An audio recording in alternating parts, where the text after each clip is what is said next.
उदये सविता रक्तो हे सुभाषित आज आपण पाहणार आहोत. मी असं ऐकलं आहे की हे सुभाषित पंचतंत्रामध्ये आहे. या सुभाषिताची 2 वर्षन्स आहेत. थोडासा पाठभेद आहे. ती दोन्ही वर्षन्स मी तुम्हाला दाखवतो आणि म्हणूनही दाखवतो. ती तुम्ही ऐका आणि पहा. उदये सविता रक्तो रक्तश्चा स्तमने तथा संपत्तौ च विपत्तौ च साधू नामे एक रूपता. दुसरं वर्षन आहे. उदये सविता रक्तो रक्तश्चा अस्तमये तथा संपत्तौ च विपत्तौ च महता मे एक रूपता. दोन्ही सुभाषितांचा अर्थ एकच आहे. दोन्ही अनुष्टुप छंदामध्ये आहे. आता मी चरणानुसार अर्थ सांगतो. उदये सविता रक्तो म्हणजे सूर्य उगवताना, उदये म्हणजे उगवताना, सविता म्हणजे सूर्य, रक्तो म्हणजे सूर्य उगवताना लालच असतो. रक्तश्चा स्तमने तथा अस्तमये तथा म्हणजे मावळताना, अस्तंगत होत असताना तो सूर्य लालच असतो. संपत्तौ च विपत्तौ च संपत्तीमध्ये म्हणजे सुखामध्ये आणि दुःखामध्ये साधू नामे महतामे एक रूपता. साधू पुरुष, महात्मे लोक एकरूप असतात. त्या परिस्थितीमध्ये समचित्त असतात. बघा, परिस्थिती अनुकूल असो प्रतिकूल असो, चित्ताची समस्थिती ही खूप महत्त्वाची आहे. मानवी स्वभावाची तुलना या सुभाषितामध्ये सूर्याशी केलेली आहे आणि त्यामुळे अख्खं सुभाषितच एक रूपक बनलेलं आहे. या सुभाषितामध्ये महापुरुषांच्या स्थिर आणि अचल स्वभावाचं वर्णन केलेलं आहे. बघा, जीवनामध्ये चढ उतार येत असतात, सुखदुःख येत असतात, उत्कर्ष होत असतो, उदय होत असतो आणि अस्तही होत असतो. उतरंडी पण लागते. संपत्तौ च विपत्तौ च अशा दोन्ही परिस्थितीमध्ये मनाचं संतुलन राखणारा मनुष्य हा महात्मा ठरतो, हा ज्ञानी पुरुष ठरतो. बघा, सूर्य उगवतो तेव्हा तो लाल असतो, मावळतो.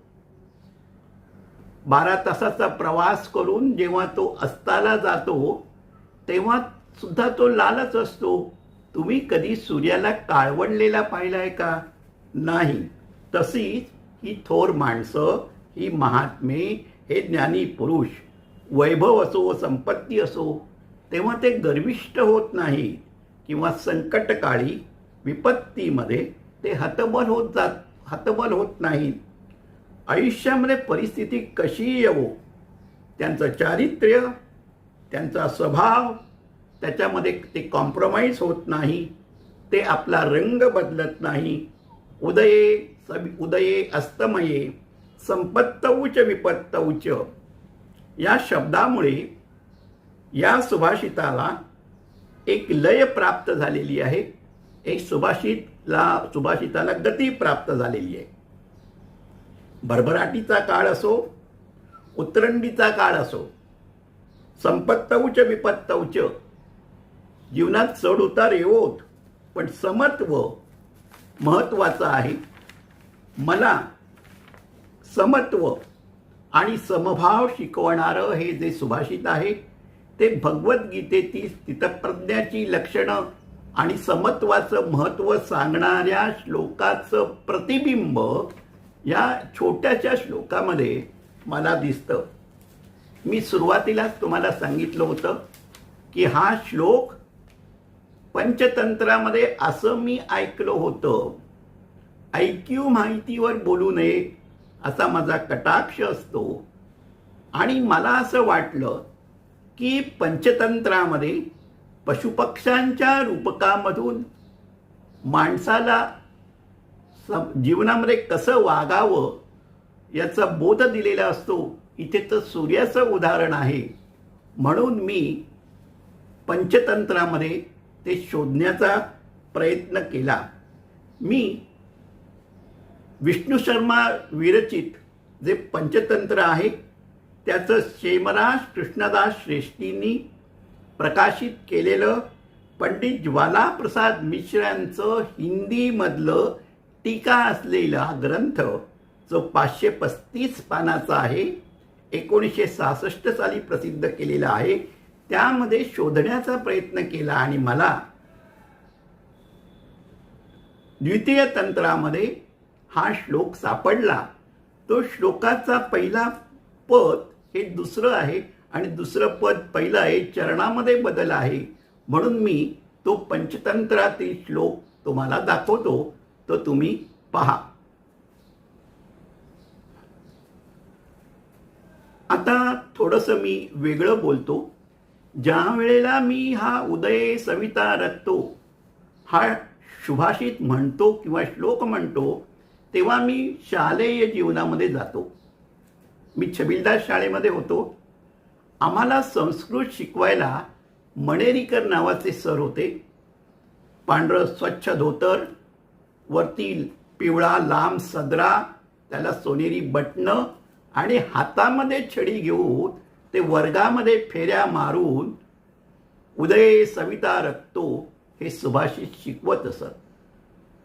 सर कधी छडी वापरत नसत, छडी मारत नसत, पण ते डोळा मारून शिकवायचे आणि आम्ही सगळी मुलं हसायचो.